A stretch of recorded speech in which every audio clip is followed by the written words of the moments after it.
ముష్కరుల మూకల దాడిలో అమరులైన వీర జవాన్లకు మరియు తెలంగాణ సాధనలో కీలక పాత్ర పోషించిన తెలంగాణ చిన్నమ్మ సుష్మా స్వరాజ్ కు బీజేపీ నేతలతో కలిసి జిల్లా అధ్యకుడు దినేష్ కులాచారి సంతాపం తెలుపుతూ వారికి నివాళులర్పించారు.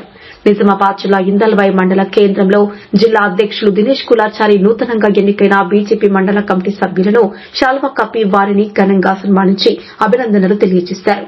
అనంతరం నూతన కమిటీ నాయకులు కార్యకర్తలతో కలిసి పుల్వామా ఘటనలో అమరులైన వీర జవాన్లను తెలంగాణ సాధనలో కీలక పాత్ర పోషించిన తెలంగాణ చిన్నమ్మ సుష్మా స్వరాజ్లకు నివాళులర్పించారు. సందర్భంగా ఆయన మాట్లాడుతూ రానున్న ఎమ్మెల్సీ ఎన్నికల్లో మరియు స్థానిక ఎన్నికల్లో తమ అభ్యర్థుల గెలుపునకు ప్రతి కార్యకర్త సైనికుడిలా పనిచేసి వారిని గెలిపించుకుని జిల్లా ఎంపీ ధర్మపురి అరవింద్ ప్రధాని నరేంద్ర మోదీకి బహుమతిగా ఇవ్వాలని ఆయన పిలుపునిచ్చారు. కార్యక్రమంలో మండల అధ్యకులు సత్యనారాయణ, జిల్లా నాయకులు తోట రాజన్న, పద్మశాలి సంఘం రూరల్ కన్వీనర్ వాసు మరియు సీనియర్ నాయకులు మటముల్ శేఖర్, మహిళా అధ్యకురాలు సవిత, నాయకులు, కార్యకర్తలు తదితరులు పాల్గొన్నారు. ట్రిపుల్ ఆర్ న్యూస్ ప్రతినిధి కె నర్సన్న, మండలం ఇందల్వాయి, జిల్లా నిజామాబాద్.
ఈరోజు మండల సమావేశం జరిగింది. నూతనంగా కమిటీ ఎన్నుకోవడం జరిగింది. బీజేపీ కార్యాలయంలో మన బీజేపీ మండల అధ్యక్షుడిగా రోలం సత్యనారాయణ ఎన్నుకోవడం జరిగింది. ఆయన పూర్తి కార్యవర్గము ఈరోజు ఫుల్ఫిల్ చేయడం జరిగింది. దానికి ముఖ్య అతిథిగా జిల్లా అధ్యక్షుడు, నన్ను మాజీ అధ్యక్షుడు, మిగతా కార్యకర్తలు అందరూ రావడం జరిగింది. ఈరోజు కాంగ్రెస్ చెప్తున్న మాటలు ఏంటంటే బీసీలను తక్కువ చేసి చూపడం జరిగింది.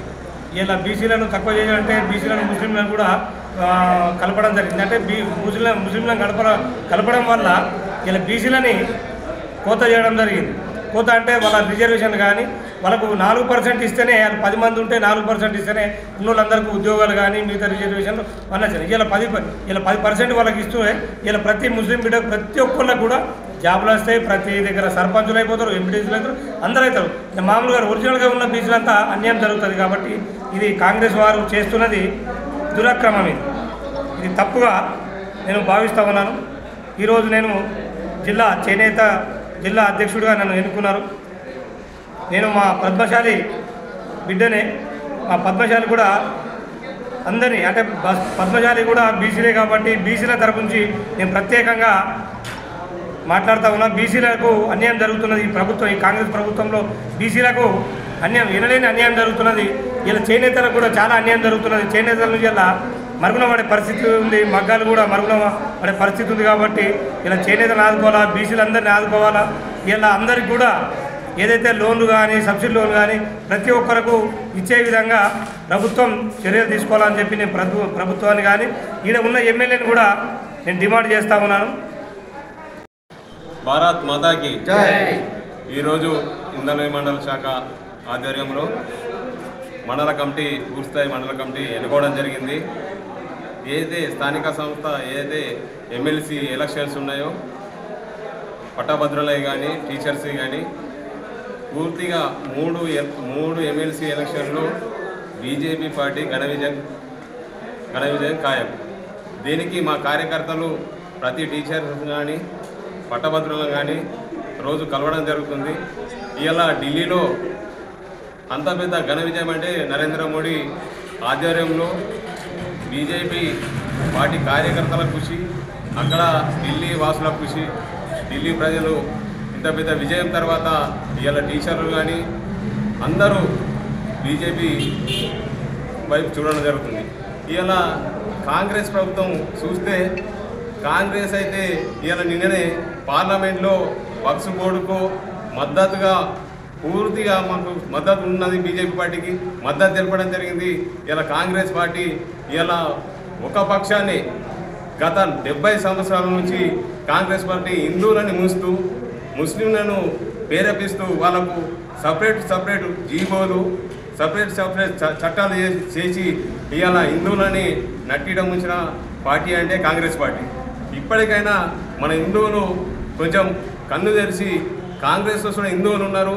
ఇవాళ హిందువులు మన హిందువుల సైడు మాట్లాడాలి తప్ప ఇలా వాళ్ళ రాజకీయ లబ్ధి కోసం కాంగ్రెస్ సైడ్ మాట్లాడుతూ ఇలా హిందువులని నాశనం చేసే పరిస్థితిలో ఉన్నారు. కాబట్టి హిందువులు ఇప్పటికైనా బుద్ధి చేసుకొని మనము ఏదైతే మన హిందువులకు సపోర్ట్ చేస్తుందో అదే పార్టీకి మద్దతు తెలపాలని కోరుకుంటూ, ఎందుకంటే ఇలా నరేంద్ర మోడీ వచ్చిన తర్వాత ప్రతి విషయంలో మన హిందువులకు మన చట్టాలు ఎన్నో చట్టాలని మన హిందువుల చట్టాలని కాంగ్రెస్ పార్టీ తుంగలో దొక్కి ఏదైతే ముస్లింలకు సపరేట్ చట్టాలు చేసి ఇలా హిందువులను మోసం చేసిందంటే కాంగ్రెస్ పార్టీ.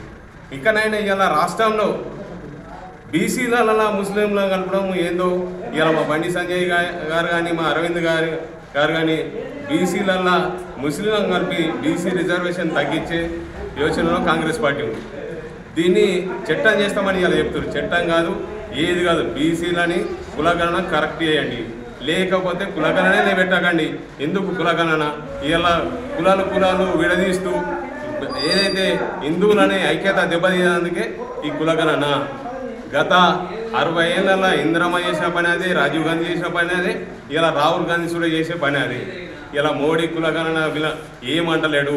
హిందువులు అన్ని వర్గాల ప్రజలను ఆదరిస్తుంటూ అన్ని వర్గాలకు సమాన న్యాయం చేస్తుండ్రు తప్ప కుల వర్గం అంటూ ఇలా మతాలలో స్విచ్ పెడుతూ అసలు లేవు. ప్రతి వ్యక్తికి చిన్న స్థాయి వ్యక్తికి లాభాలు జరగాలని సబ్కా సాత్ సబ్కా వికాస్ అన్న భావంతో మోడిపోతుంది. కాబట్టి ఇవాళ భారతీయ జనతా పార్టీ అందరు ముగ్గురు పెడుతున్నారు. ఢిల్లీలో కూడా ఘన విజయం జరిగింది. ఇవాళ స్థానిక సంస్థలలో కూడా ఇవాళ ప్రతి ఎంపీటీసీ నుంచి వార్డు నెంబర్ నుంచి సర్పంచ్ నుంచి మేమే ఖాయం గెలవడం ఖాయం. భారత్ మాతాకి ఈరోజు ఇందల్వాయి మండల శాఖ ఆధ్వర్యంలో ఏదైతే కమిటీలు ఉన్నాయో కమిటీలు ఏర్పాటు చేసుకోవడం జరిగింది. అందులో భాగంగా అన్ని గ్రామాల నుంచి అందరిని పిలిచి ఎవరైతే యాక్టివ్గా పార్టీ కోసం పనిచేస్తారో వాళ్ళ ఇంట్రెస్ట్ తోటి వాళ్ళని ఎన్నుకొని వాళ్ళకు బాధ్యతలు అప్పగింపడం జరిగింది. రానున్న ముందు వచ్చే పార్టీని ఇంకా బలోపేతం చేసి మంచిగా ప్రతి విషయంలో కానీ అందరు యాక్టివ్గా పనిచేసి ఇప్పుడు వచ్చే స్థానిక ఎన్నికలు కానీ ఎమ్మెల్సీ ఎలక్షన్లో కానీ అన్ని ఎలక్షన్లలో మంచిగా కష్టపడి పనిచేయాలని అందరికీ ఆదేశాలు ఇస్తూ, అలాగే ఇప్పుడు ముందు రానున్న కాలంలో కూడా మంచిగా కార్యకర్తలు అందరు కలిసి పనిచేసి పార్టీని ఇంకా బలోపేతం చేయాలని, ఇంకా రానున్న ముందు ప్రతి ఎలక్షన్లో కూడా అందరు భాగస్వాములై ఇంతకుముందున్న పార్టీ ఏదైతే బలోపేతం ఉందో దానికంటే ఇంకా పెద్ద మొత్తంలో బలోపేతం చేసి రానున్న సమయంలో అన్ని ఎంపీటీసీలు కానీ సర్పంచ్ కానీ ప్రతి ఒక్కరిలో విజయం సాధించాలని అందరికీ ఆదేశాలు సాధిస్తామని మనస్ఫూర్తిగా కోరుకుంటూ అందరికీ కూడా అదేవిధంగా పనిచేయాలని చెప్పడం జరిగింది. జై శ్రీరామ్. భారత్ మాతాకి జై శ్రీరామ్. జై శ్రీరామ్. ఈరోజు ఇందల్వాయి మండల శాఖ తరఫున ఎవరైతే పుల్వామాలో మనకు అమరులైన జవాన్లకు నివాళులర్పించి వారి త్యాగాలను మరొకసారి గుర్తు చేసుకోవడం జరిగింది. దాంతోపాటు తెలంగాణ ఏర్పాటులో భారతీయ జనతా పార్టీ నాయకురాలిగా తెలంగాణ చిన్నమ్మగా సుష్మా స్వరాజ్ గారిని కూడా గుర్తు చేసుకుని ఈరోజు అందరం కూడా మేమంతా కూడా భారతీయ జనతా పార్టీ నాయకత్వంలో మండల శాఖ ఏర్పాటు చేసుకొని కొత్తగా పదవులు వచ్చిన వారందరినీ కూడా సన్మానించుకొని అలాగే రాబోయే ఏదైతే ఎమ్మెల్సీ ఎలక్షన్ ఉన్నాయో 27వ తారీఖు నాడు 2 నియోజకవర్గాలు ఈ ప్రాంతంలో ఓట్లున్నాయి. ఒకటి టీచర్ ఎమ్మెల్సీ, రెండోది గ్రాడ్యుయేషన్ ఎమ్మెల్సీ. రెండింటి కూడా భారతీయ జనతా పార్టీ మద్దతు తెలిపిన టీచర్ ఎమ్మెల్సీ కొమరయ్య గారు, అలాగే గ్రాడ్యుయేట్ దానికి అంజిరెడ్డి గారు, ఇద్దరిని అఖండ మెజార్టీతో గెలిపించే విధంగా ఇవాళ నేను ఇక్కడ కూడా రివ్యూ చేయడం జరిగింది. ఆ రివ్యూలో నేను చూస్తే 80-90% మంది ఓటర్స్ అంతా భారతీయ జనతా పార్టీ అభిమానులు, భారతీయ జనతా పార్టీకి మద్దతు తెలిపే వాళ్ళు ఉన్నారు. కాబట్టి అందరూ కూడా ఒక నిబద్ధతతోని 26వ తారీఖున శివరాత్రి చేసుకొని జాగరణ చేసి ఉపవాసం ఉండి నిలారం ఉండి తెల్లారి ఈ తిరుమన్పల్లి గ్రామ పంచాయతీ పరిధిలో ఉన్న స్కూల్లో 4-5 స్కూల్లో తరగతి స్కూళ్ళల్లో పోలింగ్ బూతులు ఉన్నాయి.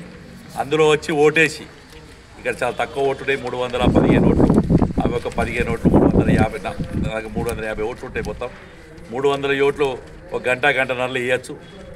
ఆ 2 గంటలలో వేసుకొని ఇంటికి పోయి ఉపవాసం వదిలేసి మంచిగా జాగరణ కూడా వదిలేసి నిద్ర వస్తే అటు శివరాత్రి ఉపవాస పుణ్యం దొరుకుతుంది, ఇటు స్థానిక సంస్థ ఎన్నికల్లో భారతీయ జనతా పార్టీ అలాగే ఎమ్మెల్సీ ఎలక్షన్లో భారతీయ జనతా పార్టీ అభ్యర్థులకు గెలుపుంటుందని తెలియజేసుకుంటూ, ఇచ్చిన ఓట్లు ఎవరికైతే ఇచ్చినామో ఏ గ్రామంలో ఓట్లున్నా నేను ఇన్ఛార్జ్ని కాకుండా అనకుండా మన ఓట్లు అన్నీ కూడా తీసుకొచ్చి 80-90% దాకా ఉన్న ఓట్లన్నీ కూడా తీసుకొచ్చి ఆ రోజు వాళ్ళు హైదరాబాద్లో ఉన్నా నిజామాబాద్లో ఉన్నా శివరాత్రి ఉంది కాబట్టి ఊరికి వస్తారు, వారందరినీ తీసుకొచ్చి ఉదయం పూటనే ఓట్లు వేయించి వారందరినీ భారతీయ జనతా పార్టీకి మద్దతు తెలపాల్సిందిగా కోరుతూ, మరొక్కసారి ఈ ఎన్నికలు చాలా ఇంపార్టెంట్ అయిన ఎన్నికలు. కాంగ్రెస్ పార్టీ వల్ల ఢిల్లీ ఎలక్షన్ తర్వాత భయపడుతుంది. అందుకోసమే స్థానిక సంస్థల ఎన్నికలు 10వ తారీఖున నోటిఫికేషన్ అన్నారు, 15వ తారీఖు ఇవాళ నోటిఫికేషన్ అన్నారు. ఒక్కొక్క రోజుకొక కొత్త లీక్ ఇస్తున్నారు. బీసీ రిజర్వేషన్లో మిగతా దాంట్లో కూడా తీవ్రమైన అన్యాయాలు చేశారు. అవన్నీ కూడా ప్రజలు వాళ్ళ 14 నెలల పాలనలో చీగొడుతురు అని చెప్పి తెలుసుకున్నారు. ఒక దిక్కు నరేంద్ర మోడీ 11 సంవత్సరాల పాలనను జైగొడుతురని చెప్పి తెలుసుకున్నారు కాబట్టి ఇవి రెండు అర్థం చేసుకున్నారు కాబట్టి ఈ ప్రాంతంలో భారతీయ జనతా పార్టీ అఖండమైన మెజార్టీ గెలిపించినందుకు స్థానిక సంస్థలు లేదు రేపొద్దున ఎమ్మెల్సీలు ఏ ఎన్నికలు వచ్చినా కానీ ఈ ప్రాంతం అంతా ఇందూరు గడ్డ అటు ధరంపురి అరవింద్ గారు నరేంద్ర మోడీ గారి అడ్డ కాబట్టి ఈ ఇద్దరి నాయకత్వంలో ఇటు జిల్లా పరిషత్ కానీ మండల పరిషత్ కానీ ఎమ్మెల్సీ ఎలక్షన్లో పార్టీ పూర్తిగా విజయం సాధిస్తుందని మనస్ఫూర్తిగా కోరుకుంటూ మరొక్కసారి భారత్ మాతాకి జై శ్రీరామ్, జై శ్రీరామ్.